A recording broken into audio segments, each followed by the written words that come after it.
Hello everyone, my name is Masterstarman, and welcome back for more Let's Play Kirby's Adventure, Kirby's Dream Collection, etc, etc. Welcome to Level 4 Grape Garden. This world's really cool too. I said that about butter buildings, but yeah, it's technically not like a unique theme, but just an actual really cool theme still, like in that one section in World 2 there. They'd use a similar aesthetic. Now we get like a cloud world for the whole world here, and it's pretty neato. Pretty neato. Really calming music too. It's just a really cool area. I think we get UFO here, actually. Yes. Give me that. I think this is like the first level we've technically normally seen UFO, because keep in mind, it's in level 1, it's such an obscure secret that you're not gonna find it unless you know it's there, and the one I got in butter building was from a mixer, so this is maybe the first UFO people will normally see. Kind of a niche secret here, you may not have even noticed here, but secret door here. It's a lot easier to notice that in the GBA version, I find, but the hint for this, you'll see it here. There's an extra block in the middle there, so you kind of think there's something there. That's supposed to be your hint for it.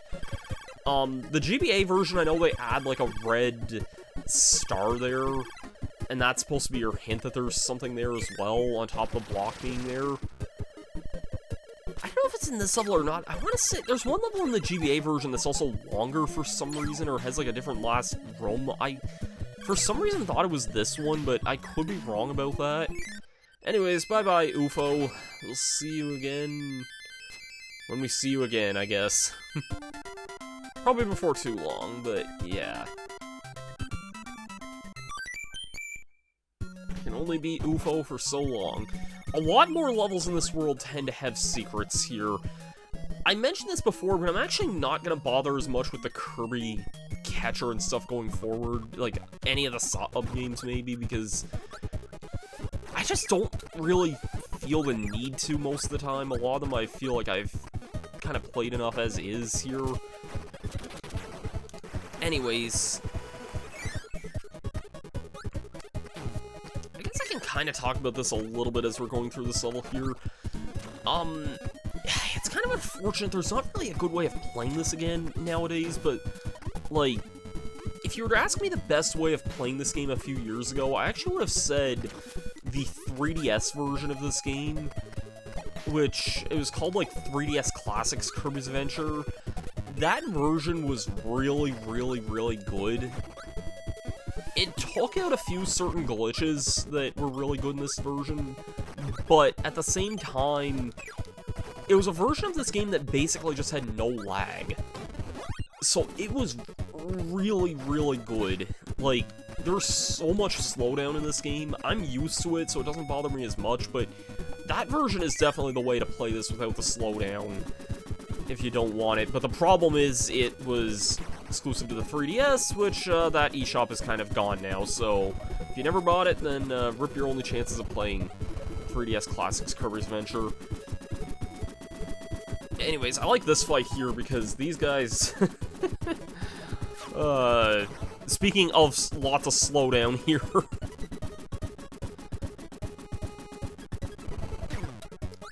I'm surprised that got me there.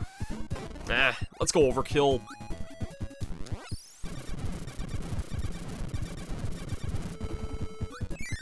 That insta-kills those guys, and that's basically the end of the level there.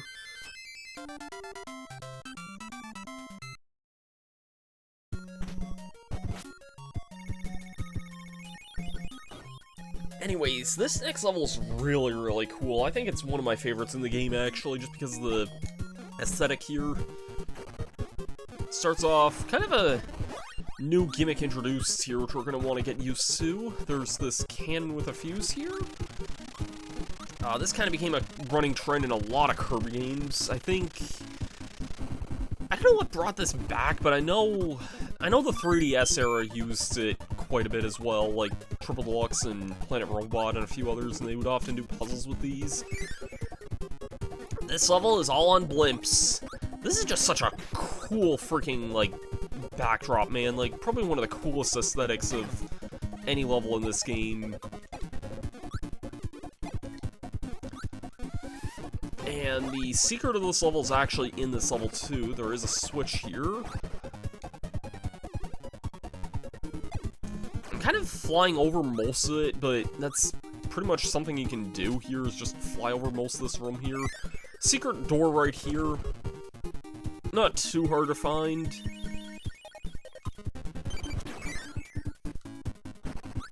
Because there is wind in this room, though, keep in mind that. It'll push you, and there are bottomless pits, but what a cool freaking aesthetic, man. I wonder if anyone's made a level like this in Mario Maker, actually, now that I think about it. That would be a really cool... Like, it does honestly remind me of, like, a Mario Maker airship level, but, you know... I've actually tried making some Kirby-esque levels in Mario Maker before, and, didn't really go over super well. I made a level that was basically just like a recreation of the first area of Kirby and the Amazing Mirror, and I don't think it had a very good clear rate. I think a lot of people found it kind of hard. I don't know.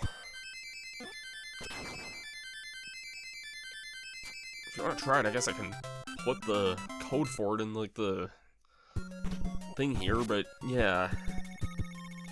Anyways, that's it for this level here. Moving on. That unlocked the museum here. What's in here? We got Sleep and Ball. I didn't go over Ball Kirby here earlier. Ball is very interesting. I think we might even get a chance to see it in this level here, so if we do, I'll point it out. Also, this music here, really? Oh, never mind. This is the Grape Garden music. I was mixing this up for a different song later in the game. This is really good music here, too, though. I like Grape Garden music quite a lot, and now we don't get to hear it. Ah, yes, this room with all the chickens. I remember this room also giving me a bit of trouble as a kid, but again, I think it's just the fact there's, like, a homing enemy there. Oh, I think this is the level... if this level ends the way I think it does, this level gave me some trouble as a kid as well. We get Wheel here. This is actually kind of a tight wheel here. I wouldn't be surprised if I don't get this here.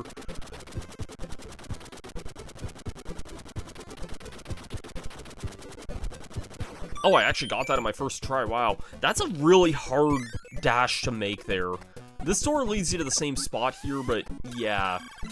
I don't think either of these abilities are that good, actually, but here we go. We have Rolling Turtle, a long-forgotten Kirby mini-boss, because it is only in this game. In Nightmare in Dreamland and onward, this boss would actually be replaced with an elephant named Fan Fan, and that's definitely the more recognizable face for this. Even then, I'm trying to think, like, what was the last game Fan Fan was in, actually? Defeating Rolling Turtle gives the throw ability, kind of like Bugsy. I always felt like this was kind of a difficult mini-boss, but yeah, probably more so than Bugsy, even. For defeating it, we get the throw ability, which is kind of similar to Backdrop in a way, except we actually throw the enemies here. I'm trying to think what the last game to include Fan Fan was in. I know it was in Amazing Mirror, and I know it's in the anime series. I'm actually looking that up. I'm gonna guess something in Kirby Clash Deluxe or something, but I honestly don't know. Fan Fan's appearances were in Nightmare in Dreamland, Amazing Mirror, Kirby Super Star Ultra. I kind of forgot it was added to that, actually. A keychain in Kirby Triple Deluxe, and a reference in Kirby's Dream Buffet. So, has not appeared since Superstar Ultra. And also the anime series as well. Fan Fan shows up in, like, the 94th episode of that, I think. And, like, is meant to be kind of this, like, recurring character, except it shows up at, like, literally the end of the show. This boss fight here, I think, is Bugsy, I'm pretty sure. I'm not gonna fight it because it's Bugsy, but yeah. Anyways, enough of me gawking about Kirby's Kirby right back at ya like I usually do, but yeah. I honestly thought Fan appeared more than that, but I guess, like, I don't know, I always kind of feel like, you know, in a strange way, I always kind of feel like Superstar Ultra is still somewhat, I mean, somewhat feels recent to me. It's not, I'm well aware that it came out, like, right when I began my YouTube channel, basically, but, like, I don't know, I guess in a way it was, like,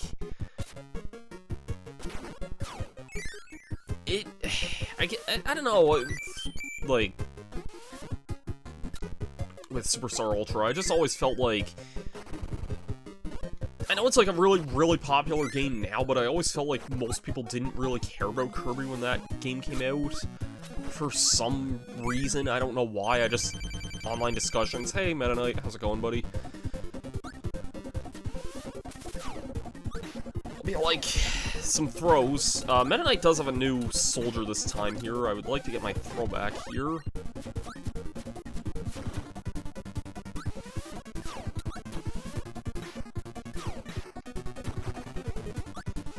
But yeah, I always just felt like a lot of people didn't really care about Superstar Ultra when it came out for some reason, and now I know people say it's, like, among the fan favorites and whatnot. I can understand why. I like Superstar Ultra a lot, too, but I always thought that was a really strange thing, you know? Like, you ever hear people, like, almost try and rewrite history or something? In a way. This room here is interesting. I know in the GBA version, this room is actually very different from this one as well. Like, they made it more of a maze, I think, from what I remember. It's kind of harder to dodge a lot of these Gordos here. Thankfully, Gordos are not as stupid in this game compared to what they are in the original Dreamland. They do not do more than 1 unit of life in this game, which is good. They learned their lesson from that stupid crap. Anyways, time for stage 6. I wonder if I can make it to the switch in this without dying. And my answer to that is probably not, but, I mean, I'll try.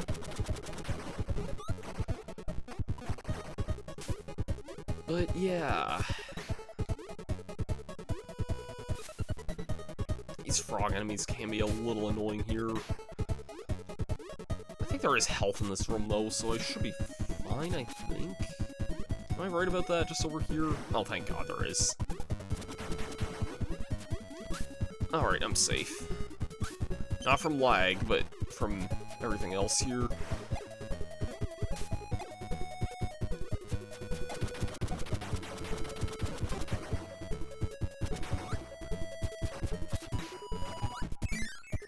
Anyways, we have Mr. TikTok here.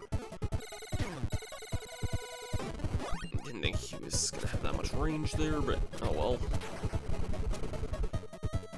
I'm actually not gonna take his ability there because... Okay, well...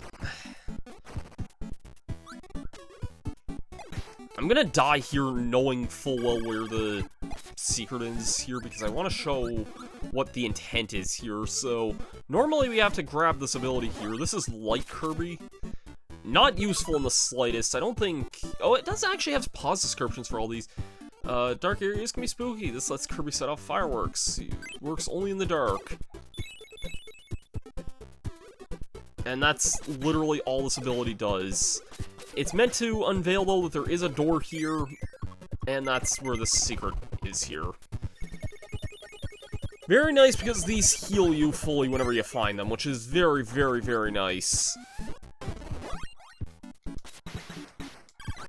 So, very, very nice.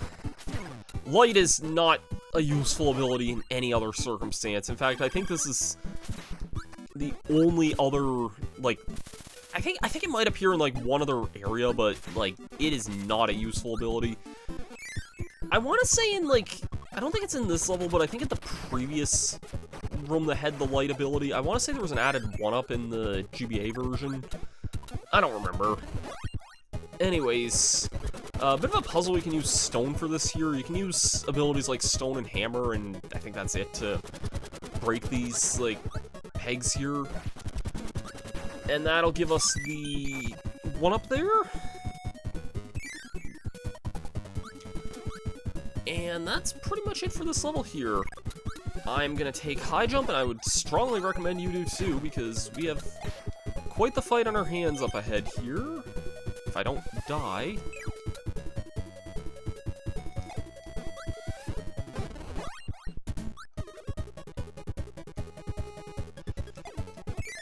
There we go. 'Cause, much like last time, the 1-up train continues here. We are at the boss here, and it should be a very familiar boss. I never actually showed these off here since opening them up in World 2 here. This is the Warp Star Station. This is basically just a quick travel to past worlds. Not much to really say beyond that, but it is a useful thing once you get those opened up there. I did not mean to fall all the way down there, whatever. This boss? Hey, that's a familiar looking eyeball. Yep, it is in fact Kracko again. I mentioned it before, but Kracko kind of became a pretty regular Kirby boss, and he definitely does show up here, no ifs, ands, or buts about that. It is possible doing this section without high jump, but for sake of it, it usually is easiest to use high jump here. That attack's kind of new, but he's not that bad, really. Kind of just want to jump over him here. Thankfully, his sprite's really, really tiny compared to what he usually is, so... yeah, he's not too bad. I would like my ability back, though.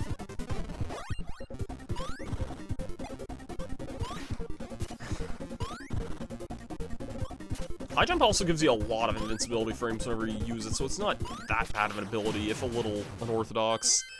That's it for Kracko, though.